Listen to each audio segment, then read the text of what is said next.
Hey everybody, this is Sam with Wrestling Overtime, and I've got your Raves and Rants review for WWE Smackdown for May 15th, 2020. And we started off tonight with Miz TV.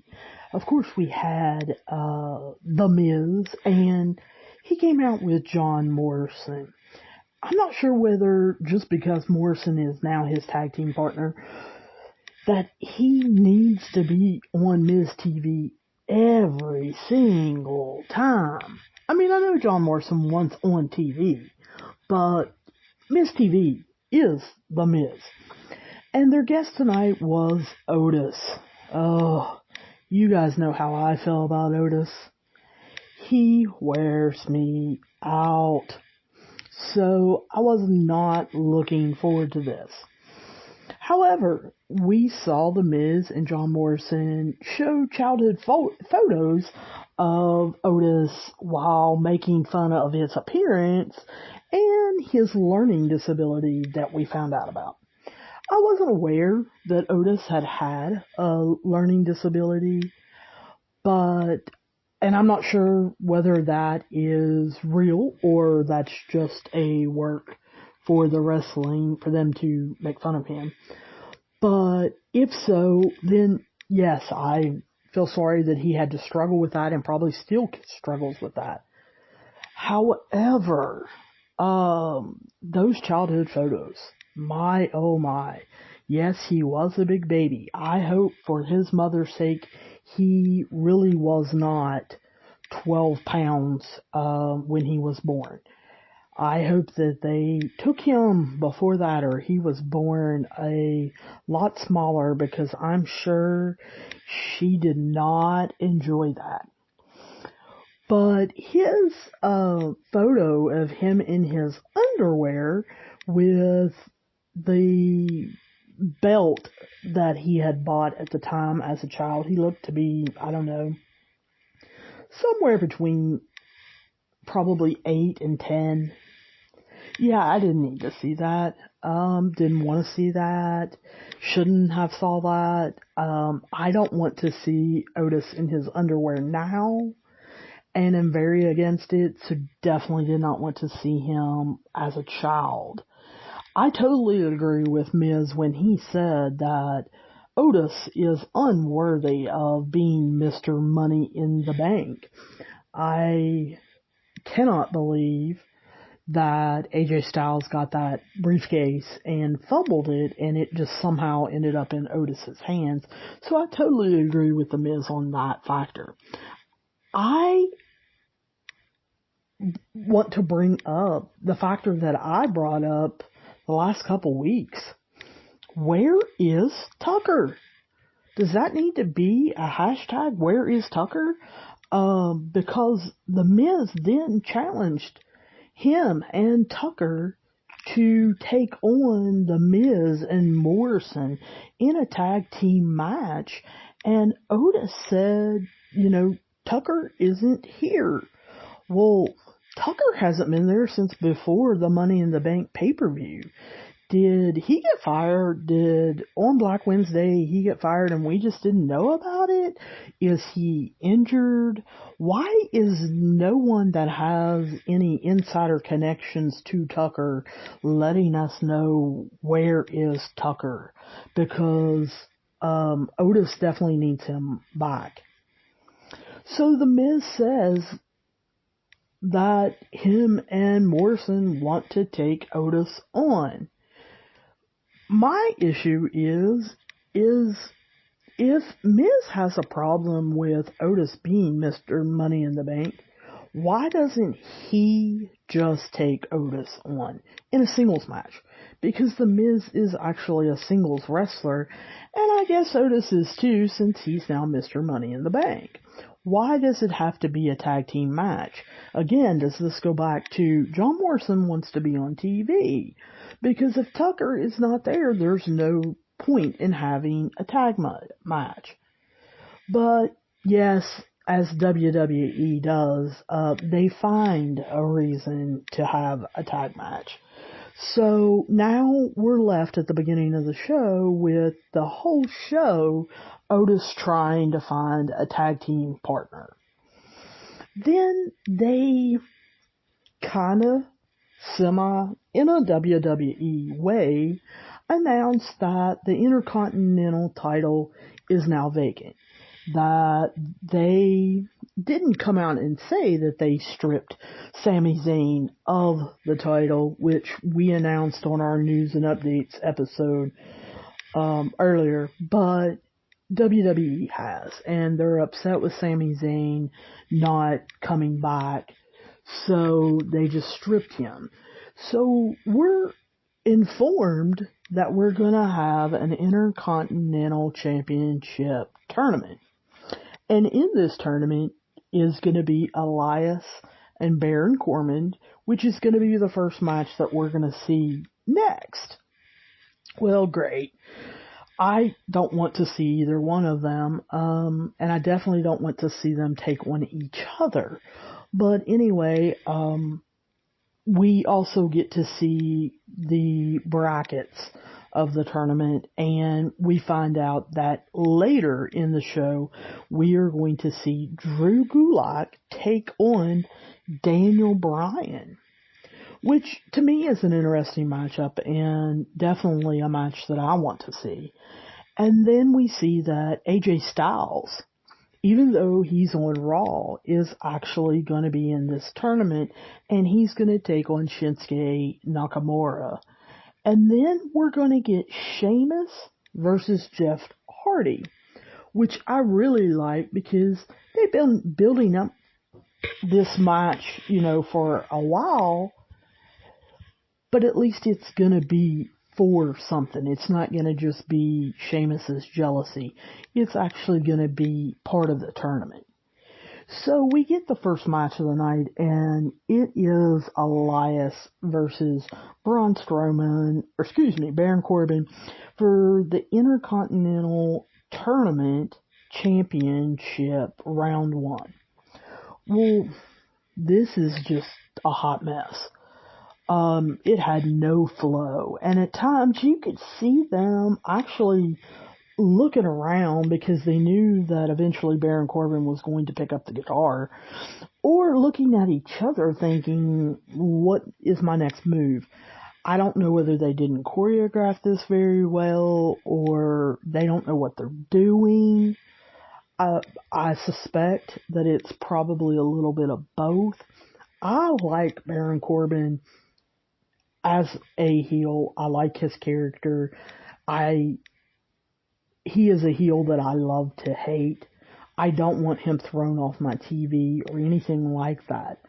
But this feud that he's got going on with Elias needs to stop. It is ridiculous, and there's no reason for it. I'm not even sure that there's a reason Elias needs to be in the WWE other than his tagline.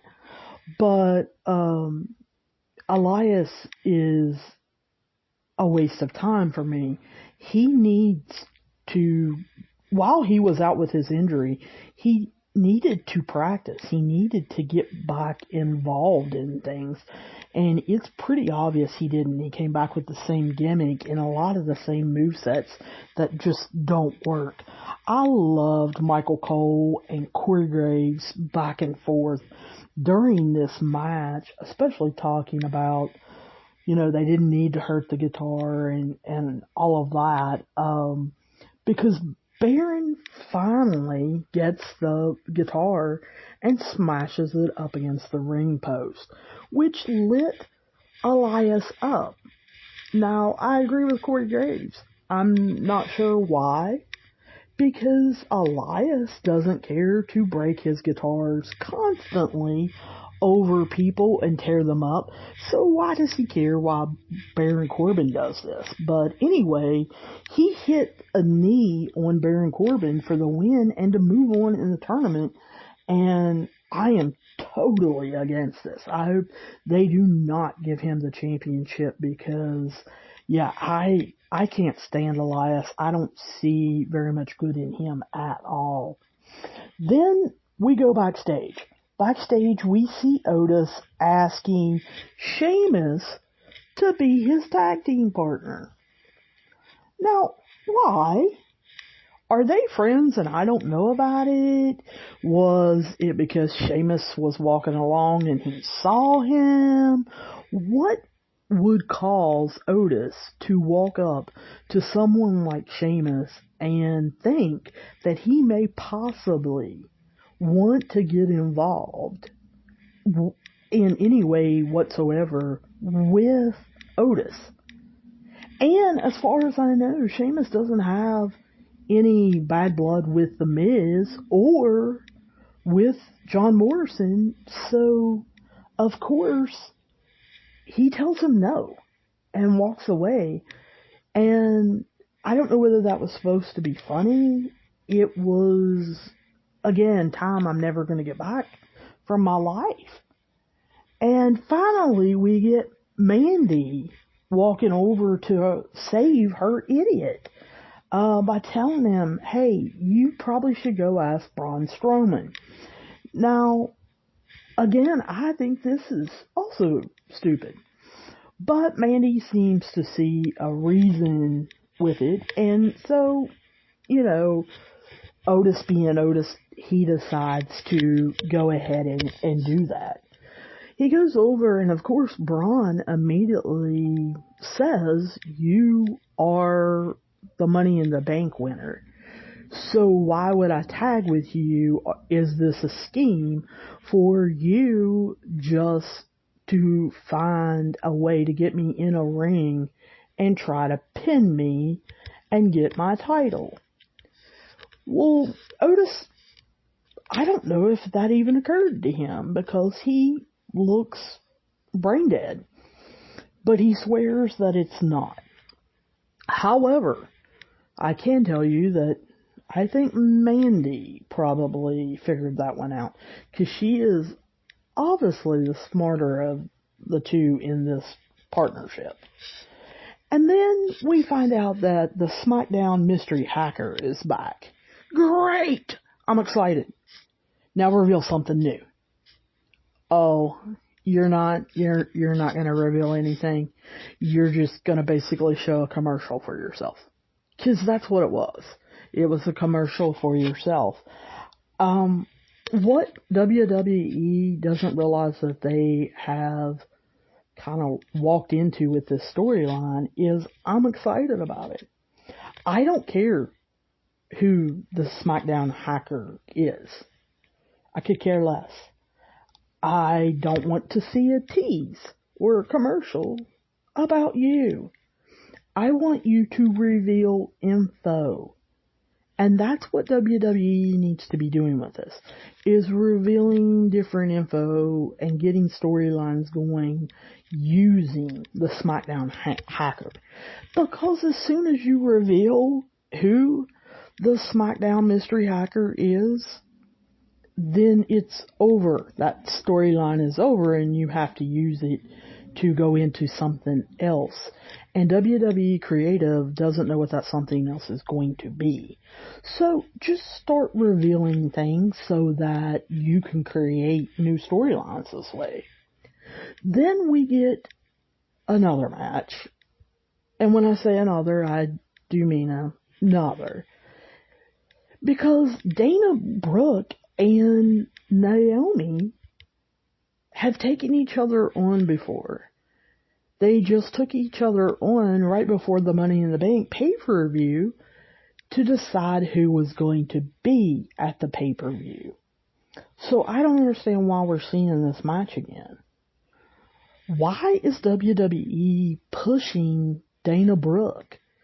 Like I said a couple episodes ago, she's probably one of them that needed to be fired on Black Wednesday and move on to the indie circuits. So are they punishing Naomi for Jimmy's injury?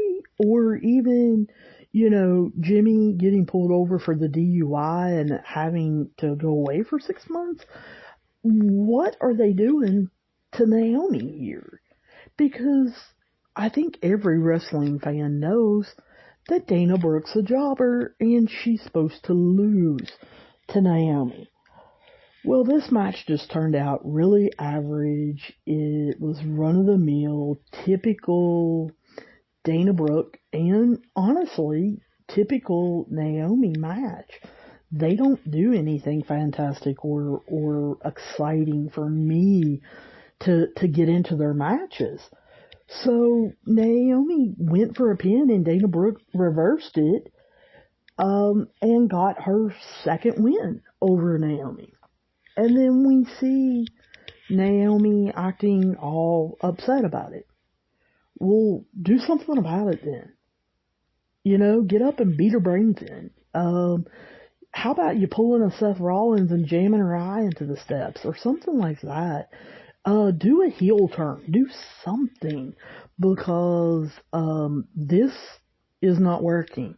And WWE Creative, I don't know whether you know it or not, but this is also not a storyline.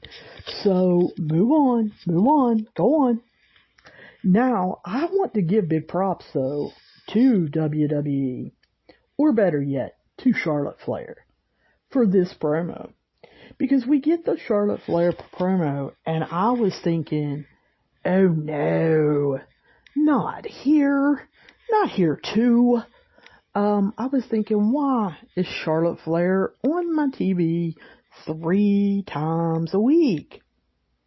But no, my tune changed real quick. Charlotte started being her normal cocky self and started listing her championships, so it forced Sasha Banks and Bayley to come out and put a stop to it. And what we got was some great interaction.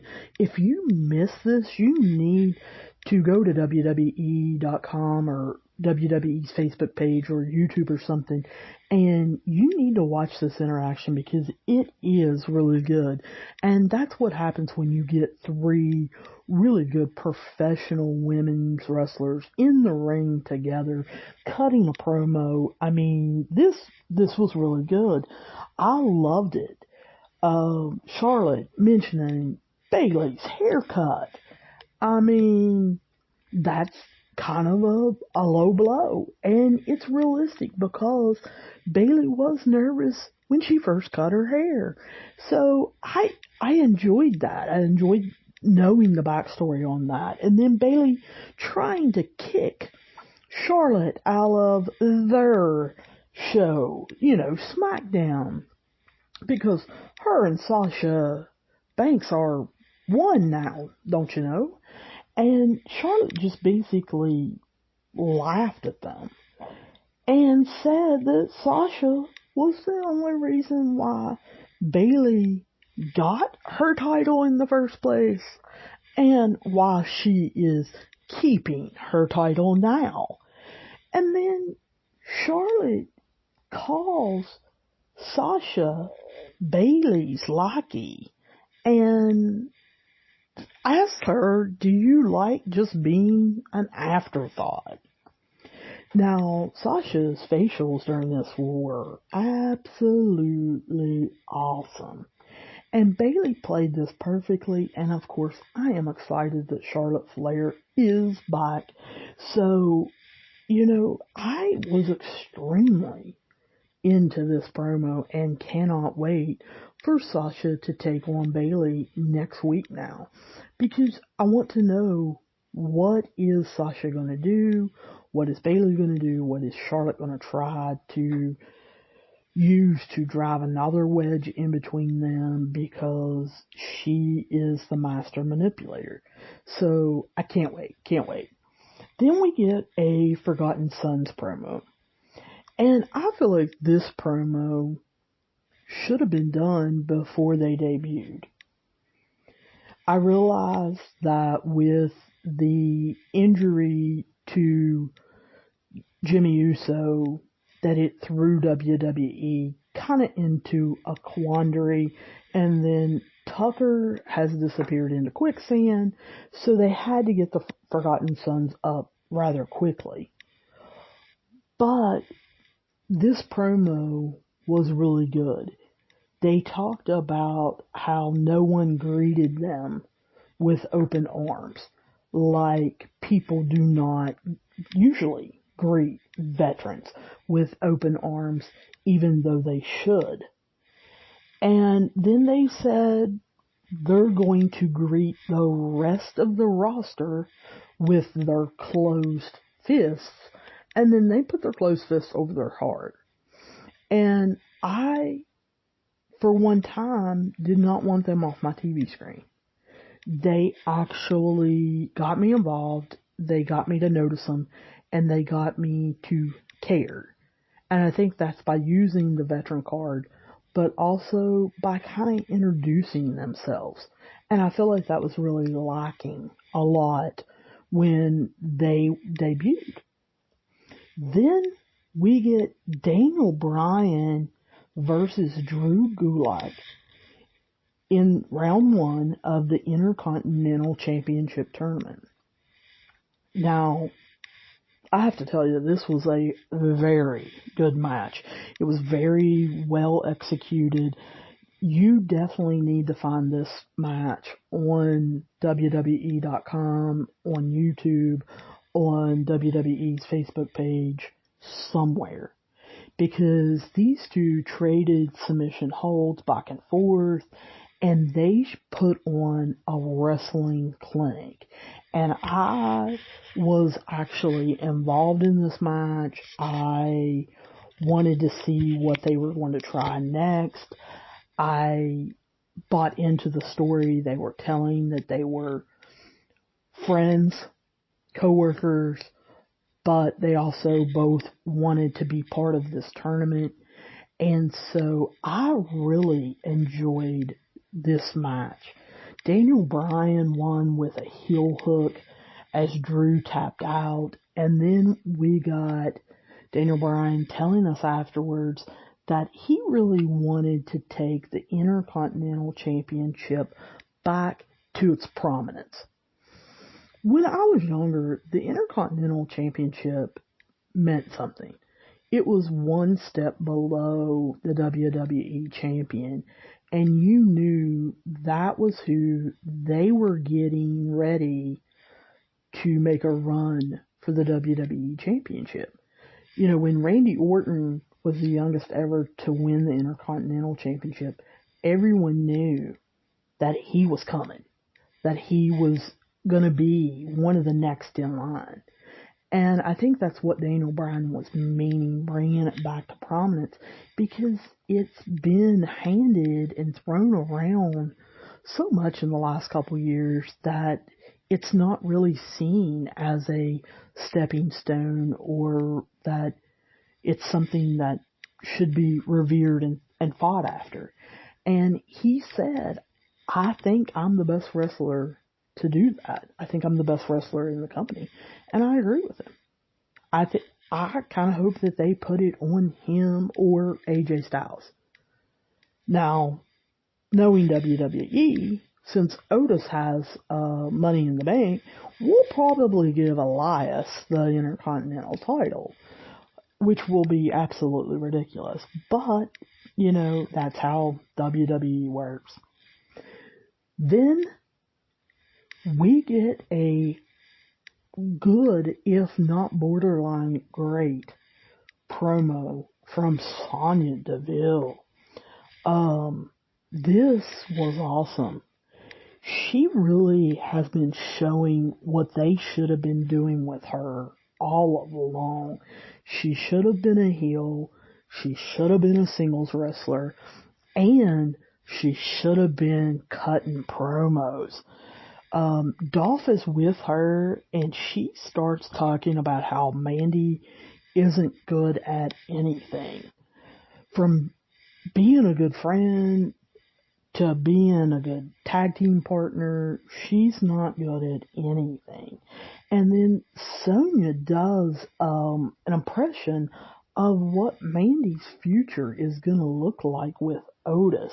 That was absolutely hilarious. Doing Otis's voice, telling Mandy to get him another beer. I mean, it was funny as all get out. I am really looking forward to Dolph and Sonya taking on Otis and Mandy next week in a mixed tag team match. And I hope that WWE chooses to continue this storyline by allowing Sonya and Dolph to win. Because if they want Otis to continue his winning streak, then this storyline is kind of going to fizzle out or needs to move on. Then we get the main event of the night. We get Otis and Braun Strowman versus The Miz and John Morrison. I don't get this match. I mean, like I said earlier, if Miz can't believe Otis won Money in the Bank, then take him on one-on-one, Miz. I know that WWE just wanted to start the storyline that Otis may sneak up on Braun with Mandy's help. But this was not the match to start that storyline on. This match was boring. I don't know how to say that any other way. It was boring. After Otis could not do anything really with The Miz or Morrison, he tags Braun, and then they ended up doing a double caterpillar elbow, and that was just stupid. I think the whole caterpillar movement should have been left to, Too Hottie, Too Scotty, or Too Scotty, Too Hottie. Just let it be. They don't need to be doing that. It just looks stupid. I am not going to mark out for that. I understand that must be for the kids that watch this, but yeah, I'm definitely not getting into it. And then Braun basically at the end just buries Miz and Morrison and ends up for the win, which kind of kills them for singles right now because Braun just ran over him. And after they got the win, of course, Mandy's music hits and she comes out. And while she's doing her walk and her music and all of that, Otis thought that she would be distracting him and lays down the Money in the Bank case and acts like he's going to attack Braun. Well, Braun's way too smart for that, so he ended up turning around and catching him. And Otis says, "Oh, it was just for laughs. I was just trying to get everybody to laugh." And then, of course, all three of them get in the ring and laugh and celebrate. Well, that was a stupid way to end this show. I thought, after seeing Sonya Deville, after seeing, Daniel Bryan versus Drew, after seeing the promo that Charlotte, Sasha Banks, and Bayley cut, after actually being interested in the Forgotten Sons, this is the match they want me to remember. This is how they want me to end this episode, is with me being upset with this stupid match. That's what I'm talking about. WWE gets a show going, and then it just drops off the cliff. And you're like, well, where did that go? What happened there? Because you don't know. You have no clue who wrote this and why they did what they did and why did they make those choices. It's just, it just makes my brain hurt to see, a good show just totally fall off the cliff. But, let me know about what you think about this Intercontinental Championship. Number one, do you think Sami Zayn should have been stripped? Number two, what do you think of the matches next week? With AJ Styles taking on Shinsuke Nakamura, and then we're going to get Jeff Hardy versus Sheamus. Who do you think's going to win this? What exactly do you think is going to be the storyline coming out of this tournament? You guys, as always, can let me know on our Twitter page or our Facebook page, which is Wrestling Overtime, or you can write me at wrestlingovertime@gmail.com and let me know what you guys think, because I am definitely interested in what you guys think. So I will be talking to you soon.